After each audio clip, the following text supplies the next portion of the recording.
One.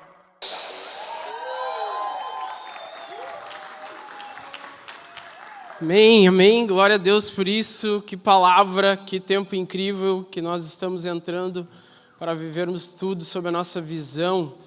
Gente, o que vocês acham que vai acontecer no retiro? Meu Deus do céu, as expectativas estão a mil. Para quem não sabe, o retiro é muito especial, um tempo como igreja que a gente vive, especificamente buscando Jesus, desejando o Senhor, todo mundo com o mesmo intuito, com a mesma intenção, ir mais profundo no Senhor. Serão dias incríveis, incríveis. Gente, abre comigo aí, Atos capítulo 2, e eu gostaria de compartilhar nessa noite junto com você algo um pouquinho mais aí também da nossa visão, e dentro de um tema, para que a gente mergulhe dentro disso, que é a comunhão prepara o caminho para o Espírito. A comunhão prepara o caminho para o Espírito.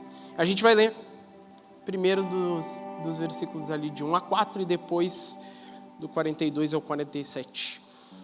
Bora lá. Ao cumprir-se o dia de Pentecostes, estavam todos reunidos no mesmo lugar. De repente, veio do céu um som, como de um vento impetuoso, e encheu toda a casa que estavam sentados.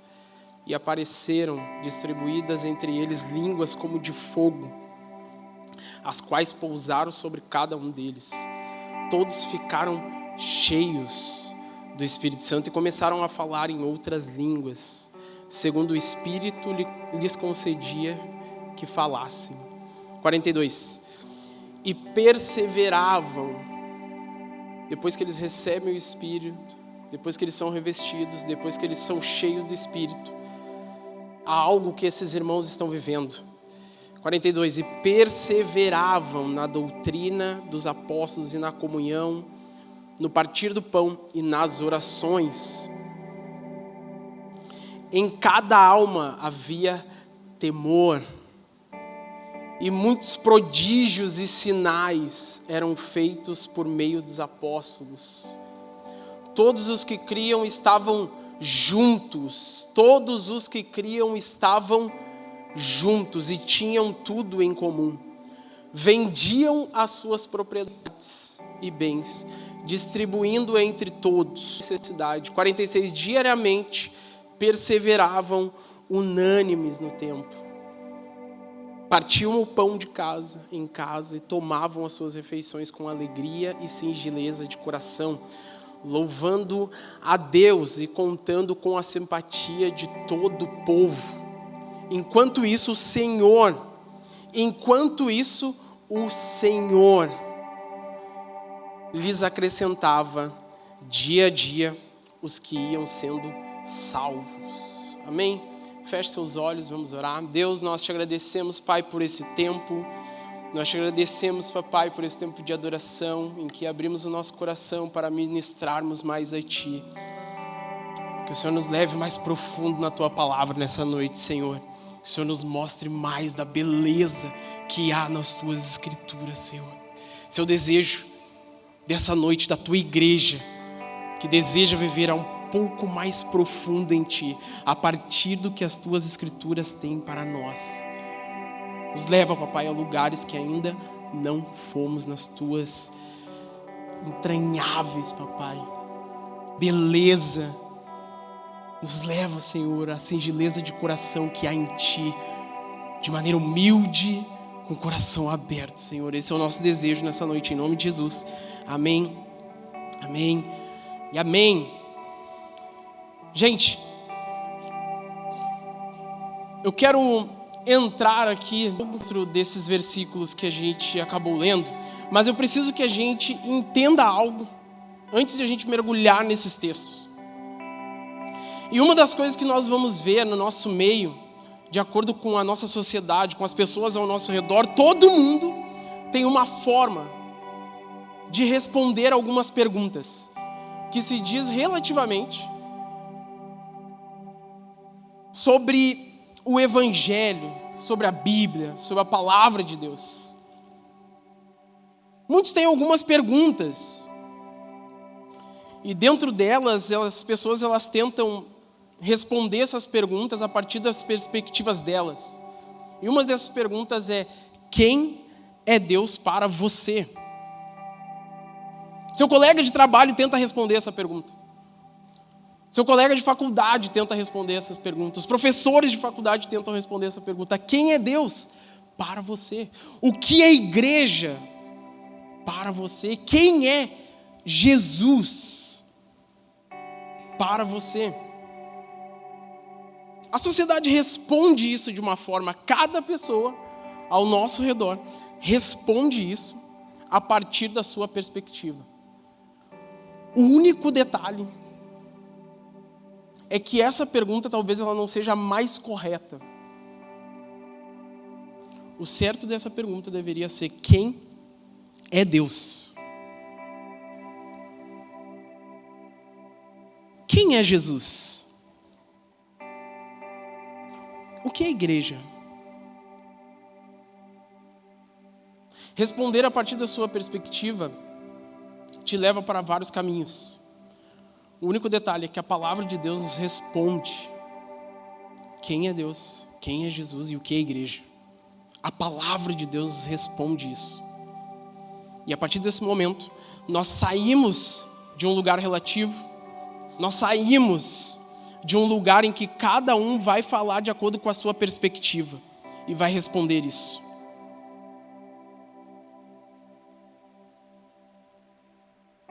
Deus é suficiente na sua autorrevelação aos homens. E a autorrevelação de Deus aos homens é Cristo.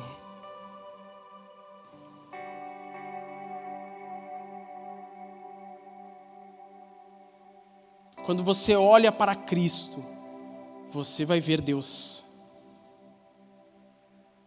Deus em tempos passados, como no Antigo Testamento, era o Deus invisível, era o Deus que se manifestava sobre o seu povo, era o Deus que se apresentava sobre o seu povo em alguns momentos.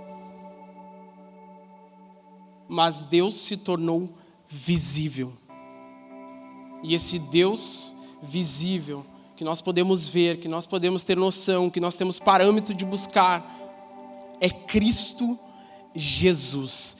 Esse é o nosso parâmetro para conseguirmos responder a pergunta: quem é Deus?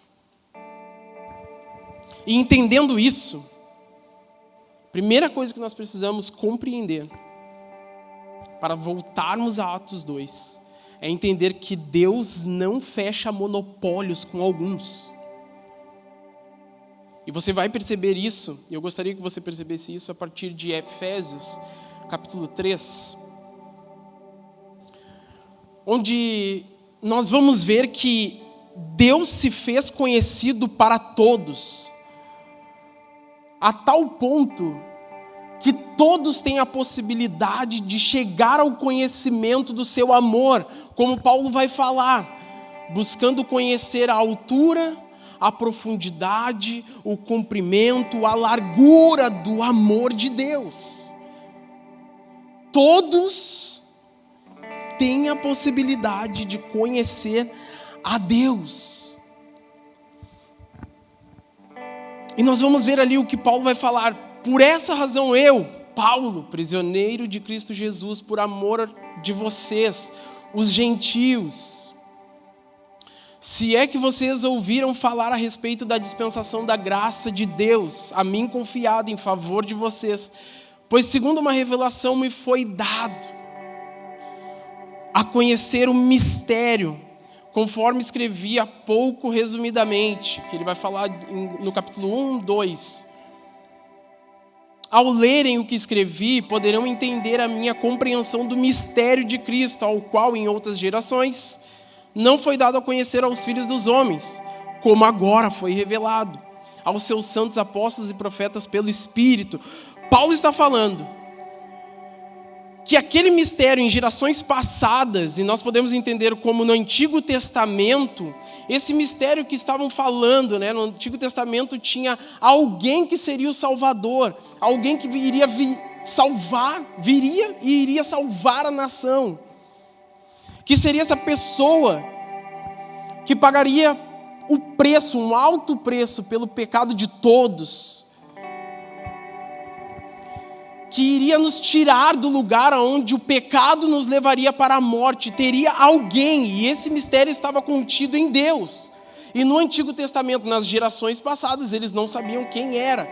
E aqui ele fala que ele é esse apóstolo, esse cara que compra o evangelho para levar a palavra para todos, para compartilhar a todos, compartilhar esse mistério. Nós somos os gentios, toda pessoa que não é judia, que não é judeu, é gentil. Então nesse barco entra nós aqui também. Gentios. Paulo está falando para nós. Versículo 6. O mistério é que os gentios são co-herdeiros, membros do mesmo corpo e coparticipantes da promessa em Cristo Jesus por meio do evangelho, do qual fui constituído ministro, conforme o dom da graça de Deus, a mim concedida segundo a força operante do seu poder. A mim, o menor de todos os santos, foi dada esta graça, as riquezas de Cristo, e manifestar a todos qual a dispensação do mistério que durante tempos passados esteve oculto em Deus, que criou todas as coisas. Do versículo 6 até o versículo 9, se a gente quer entender o que seria esse lugar onde nós estamos inseridos, nós vamos ver as promessas ditas a Abraão, até mesmo as promessas ditas lá em Gênesis. No momento da queda também a gente vai ver essas promessas. E nós agora estamos inseridos nessas promessas. Nós fazemos parte, nós como gentios fazemos parte também dessa promessa, dessas riquezas que estão escondidas em Cristo Jesus, porém que agora não são mais um mistério, não está mais oculto. Versículo 10, e isso para que agora, pela igreja, a multiforme sabedoria de Deus se torne conhecida dos principados e potestades nas regiões celestiais, segundo o eterno propósito que Deus estabeleceu em Cristo Jesus, nosso Senhor. 12. Em Cristo temos ousadia e acesso a Deus com confiança, mediante a fé nele. Portanto, eu peço que não desanimem por causa das minhas tribulações em favor de vocês, pois isso é motivo de honra para vocês. Paulo está deixando essa carta aberta para que todos entendam: Deus não fecha monopólios com alguns. Deus não se faz conhecido somente a algumas pessoas, de algumas igrejas, de algumas denominações, revela algo específico e se mantém como acessível somente para essa pessoa. Não. Deus se fez acessível para todos. Para todos. Esse mistério que se tinha no Antigo Testamento não é mais um mistério.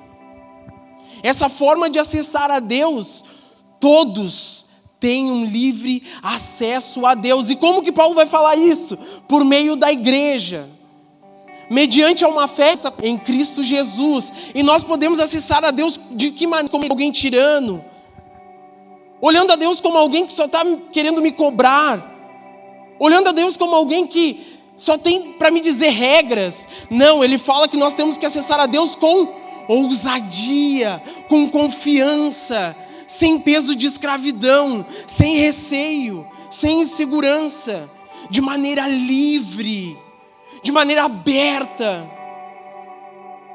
Esse é o nosso Deus.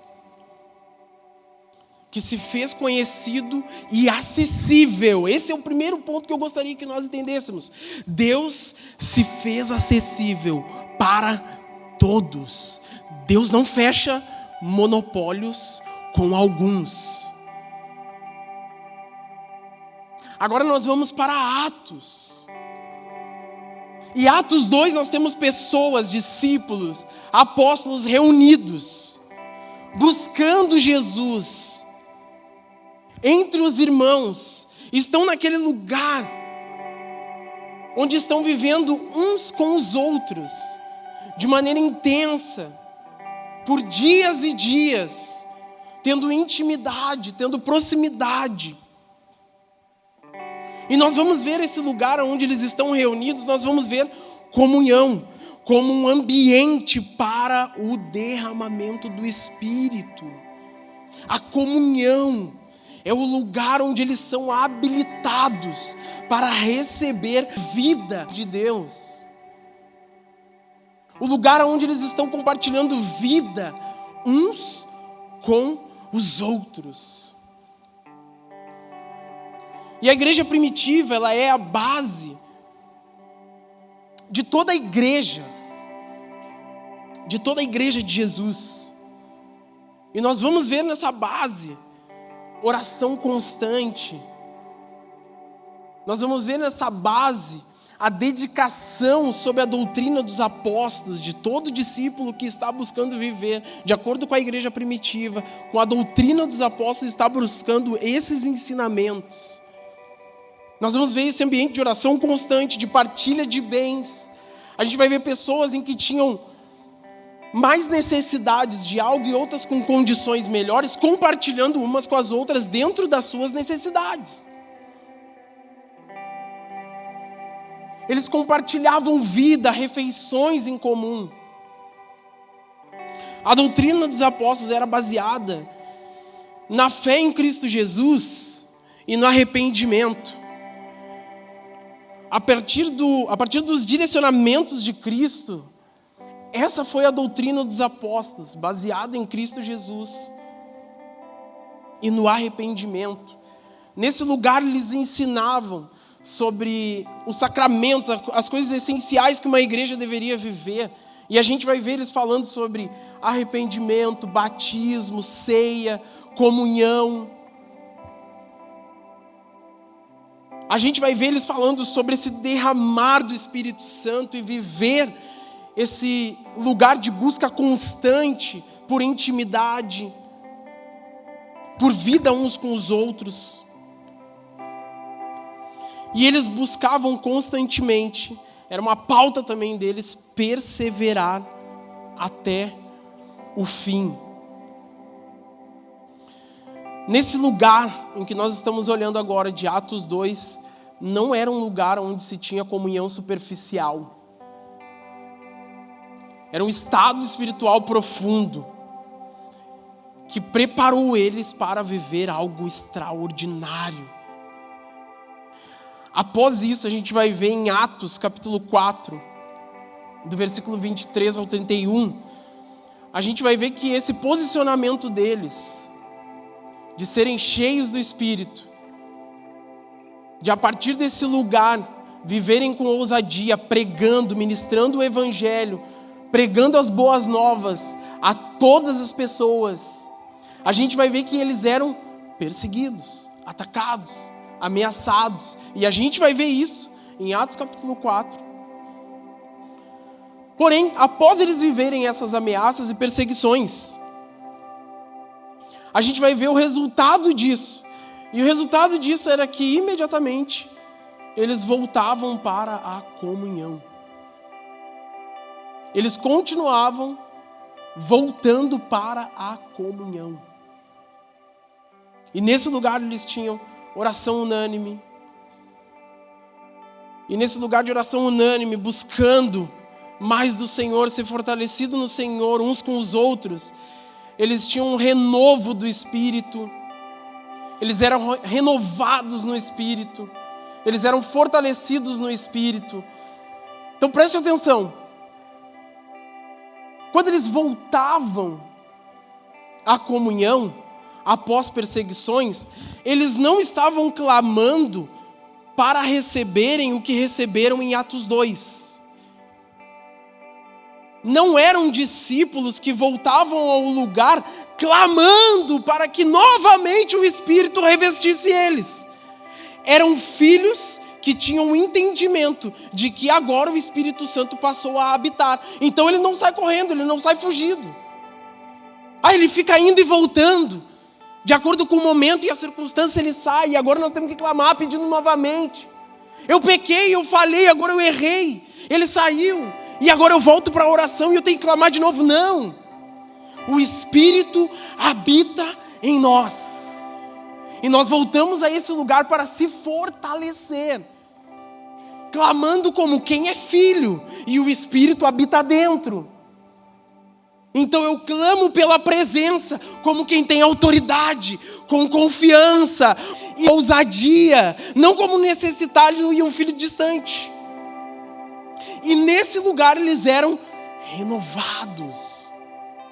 Havia uma nova manifestação do Espírito sobre eles. E eles eram fortalecidos.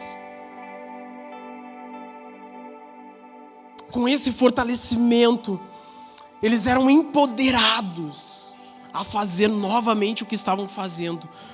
Pregar e proclamar com maior ousadia a palavra de Deus. Eles eram fortalecidos na unidade. Não existe santidade sem vivência em comunidade. Não existe plenitude da manifestação de Deus sem santidade. Sem pessoas que estão se reunindo e buscando o Senhor Jesus constantemente. De Atos capítulo 2 até o capítulo 4, nós vamos ver esse padrão na igreja primitiva, em que a comunhão era genuína entre os irmãos e ela abria portas para a manifestação do Espírito Santo, que capacitava eles a realizar grandes feitos. E após esses grandes feitos, eles voltavam à comunhão. Ver a vida. Saiba que viver a vida uns com os outros é importante sim, congregar é importante sim, compartilhar a vida com os irmãos na fé é importante sim. Sabe quando eu falei para você que a sociedade ela responde algumas perguntas sobre Deus, sobre Jesus, assim como a igreja, eles respondem. E talvez você fique com dúvida do que seria uma igreja. Meu irmão, tire a associação do que é uma igreja bíblica. Se é uma igreja, essa igreja é de Jesus, essa igreja tem que ser bíblica, não tem outra opção. O modelo bíblico, o modelo da doutrina dos apóstolos é uma igreja. E a igreja é de Jesus. Nesse ambiente em que você quer ver a saúde espiritual desse ambiente, desse lugar, você vai ver como olhar para a igreja primitiva, você vai ver a correta pregação das Escrituras, correta gestão das ordenanças como batismo e ceia, que eram os direcionamentos dos apóstolos, e a correta aplicação das disciplinas eclesiásticas. Você vai ver em inúmeros momentos que os apóstolos estavam lidando com questões eclesiásticas, buscando a saúde dos membros, dos irmãos. Nós devemos nos alinhar com o que a palavra diz sobre quem Deus é. O que a palavra diz, o que as Escrituras falam e demonstram quem é Deus. E a partir desse lugar nós vamos vivenciar a vontade de Deus. E a vontade de Deus ela se expressa por um termo que é muito falado no Novo Testamento, na vida uns com os outros.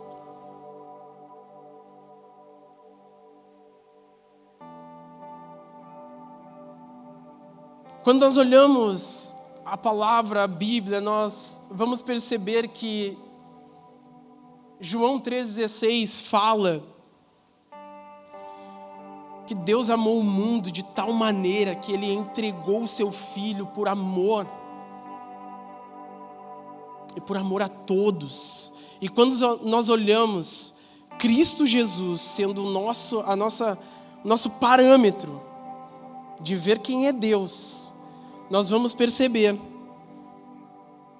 que em Cristo Jesus não há um motivo legítimo para que a gente possa odiar alguém. Quando nós olhamos Cristo, e Cristo se torna o nosso padrão, o nosso parâmetro de vivermos em Deus, não há um motivo legítimo para odiarmos alguém. Na essência de Cristo está o perdão. Uma das coisas que Cristo mais colocava os religiosos do seu tempo em êxtase era que Cristo perdoava aquele que eles queriam julgar, apontar, jogar pedras. Era que Cristo abraçava todas as pessoas que careciam do seu amor, que careciam da sua palavra, que careciam do seu evangelho. Cristo não é o mesmo na sua abordagem com os religiosos, mas Cristo também não é alguém que está falando da mesma forma que ele fala com os religiosos, falando com as pessoas que deveriam ouvir o evangelho e conhecer a Deus. Seja qual for a diferença que uma pessoa tenha de você, saiba disso. Entenda isso. Em Cristo, na essência de Cristo, há perdão. Olhar para Cristo é entender que Deus, o amor amou a todos. Eu também devo amar.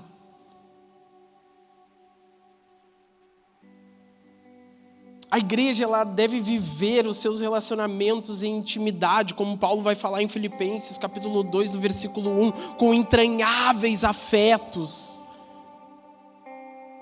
buscando desenvolver uns aos outros. E quando a gente está vivendo em comunhão uns com os outros, meu irmão, nós vamos encarar conflitos sim na unidade.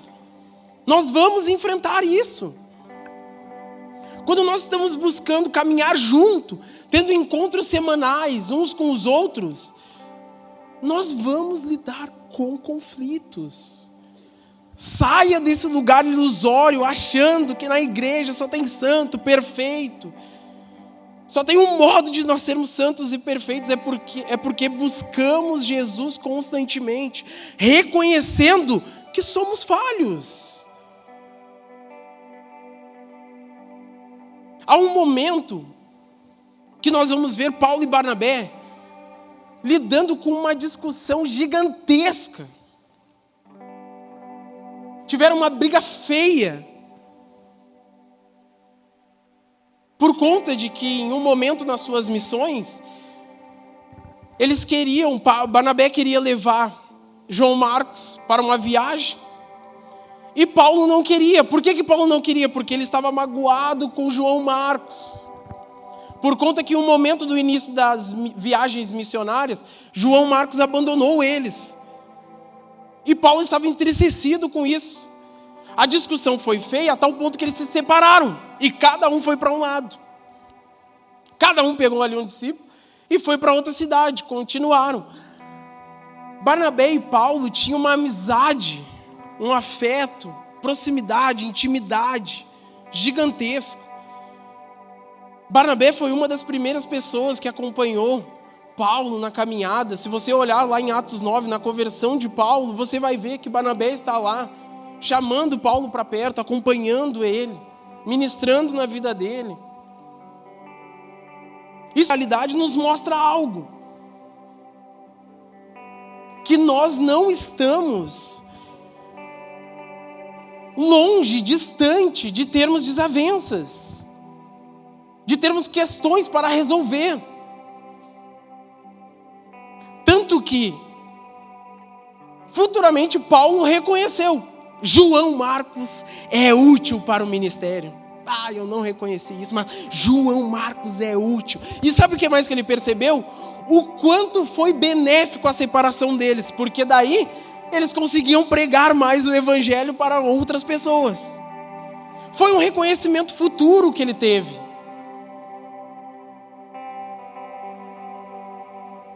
E essa reconciliação, ela aconteceu mais tarde.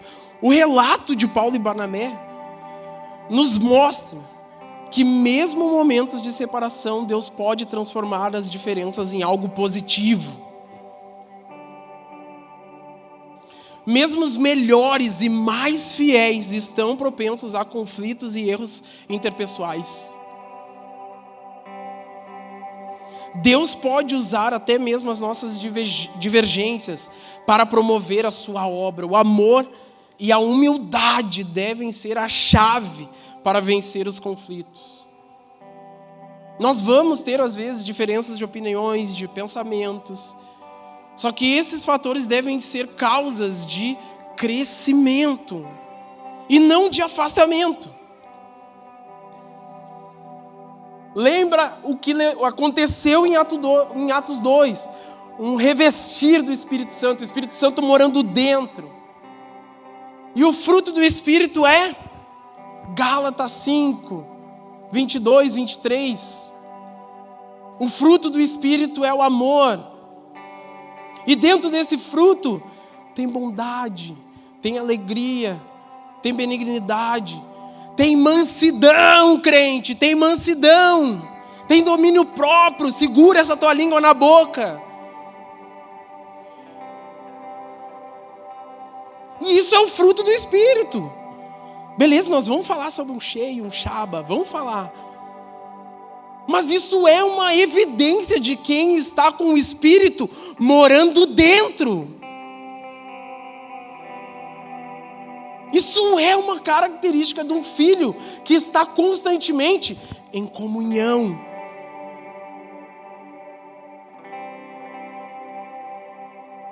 Isso mostra que Deus pode transformar diferenças em algo positivo, sim. Nenhum de nós tem uma carta de liberação por conta de alguma mágoa que viveu, ficar em um lugar em que isso permeie o seu coração, criando uma raiz de amargura, fazendo com que você se afaste da comunhão. Nenhum de nós tem a liberação disso. E não é isso que a gente vê na igreja primitiva, uma igreja saudável. Não é isso que nós vemos. Lembre-se, os mais fiéis podem cometer erros interpessoais, sim. Deus usa até as nossas divergências para promover a sua obra. Lembre-se, o amor e a humildade são essenciais para vencermos os nossos conflitos. Hebreus 10 vai nos dar um conselho: cuidemos também de nos animar uns aos outros, no amor e na prática de boas obras. Não deixemos de congregar, de caminhar com pessoas. Não vamos se isolar por conta de algo. Nenhum de nós tem uma carta liberada por conta de alguma mágoa, de algum erro de alguém, se afastar da comunhão.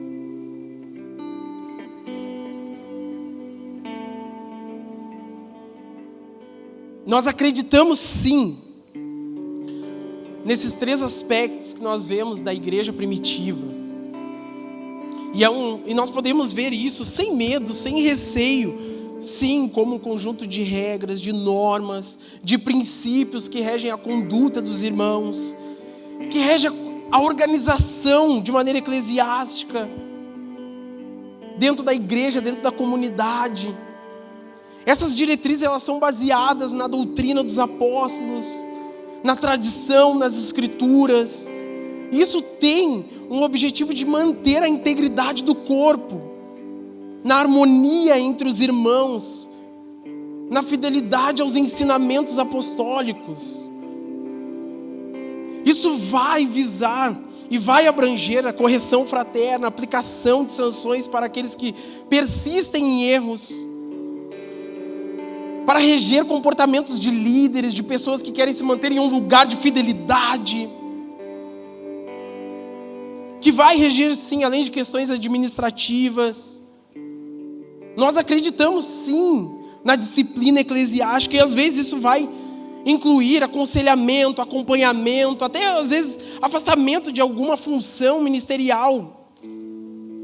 Só que isso é importante, porque visa o encorajamento, visa a santidade da igreja, visa a vida em unidade. E quando nós olhamos o propósito das disciplinas eclesiásticas, nós precisamos entender que não é punir, mas é corrigir e edificar a igreja, promovendo um ambiente de santidade, de amor. No ano passado nós tivemos aqui junto com os líderes uma leitura que a gente acabou fazendo discipulado junto com os líderes. O Marco trouxe o livro que é do Asher Tratter, Relacionamento de Aliança, um livraço muito bom, um conteúdo muito rico. Se você quer se aprofundar um pouco mais, é um livraço mesmo, até de profundidade, mas de grande também. De grande também. É um livraço. Denso o negócio. Mas ali você vai ter um pouco mais de percepção da maneira como acontece relacionamentos de aliança. Você pode vir e nos perguntar, cara, eu tô longe, eu tô distante, eu tô mal.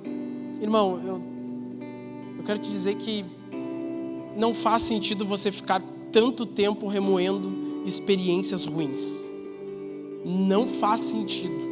Não faz sentido você se isolar do corpo por experiências ruins. Se você teve experiências ruins com a igreja de Jesus, eu peço perdão para você. Mas não se afasta do corpo. Não se afasta de pessoas. Você pode nos perguntar, pastor, eu não me sinto parte. Irmão, Efésios capítulo 4, versículo 16, diz que o corpo faz a sua própria edificação e aumento, segundo a justa operação de cada parte. Você jamais se sentirá parte de algo até que assuma a sua parte. Ainda que pequena, ainda que pouco, mas você está ali contribuindo com o corpo, pegando junto, em unidade, fortalecendo, voltando para a comunhão, voltando para caminhar uns com os outros.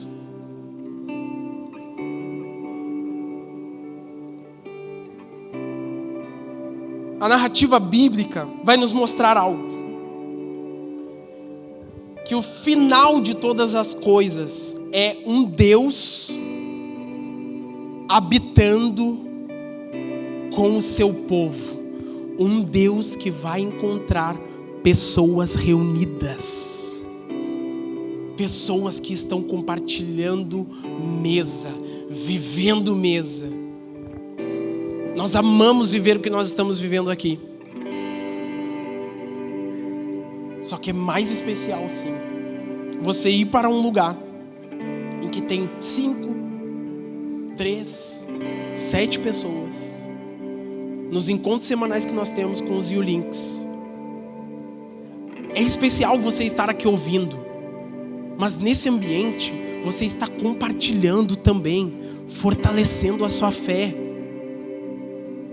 Caminhando com pessoas. A narrativa bíblica mostra lá em Apocalipse 21, Deus voltando e habitando com o seu povo. Um povo que está junto, que está reunido, que está vivendo as suas batalhas, não de maneira isolada, mas caminhando junto, orando de maneira unânime, se fortalecendo na fé, recebendo mais do Espírito, sendo renovado, saindo de novo para proclamar, para falar do Evangelho.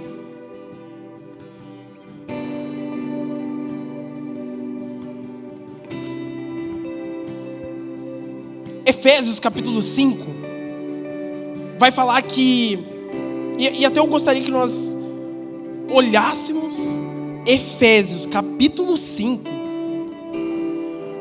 Tem vários momentos que Paulo escreve cartas específicas para os líderes da igreja, para que eles fossem lidar com as problemáticas da igreja. Mas eu gostaria que a gente lesse Efésios 5, entendendo que é uma carta da parte de Paulo para nós diretamente, como corpo. Compartilhamos vida.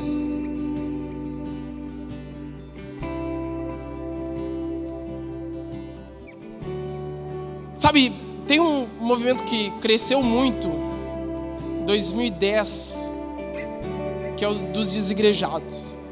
Só que isso é resultado de 1990 a 2000, por várias práticas ruins na igreja. Só que entenda uma coisa, você talvez que possa se colocar nesse lugar de estar habilitado a se afastar, quero que você entenda uma coisa.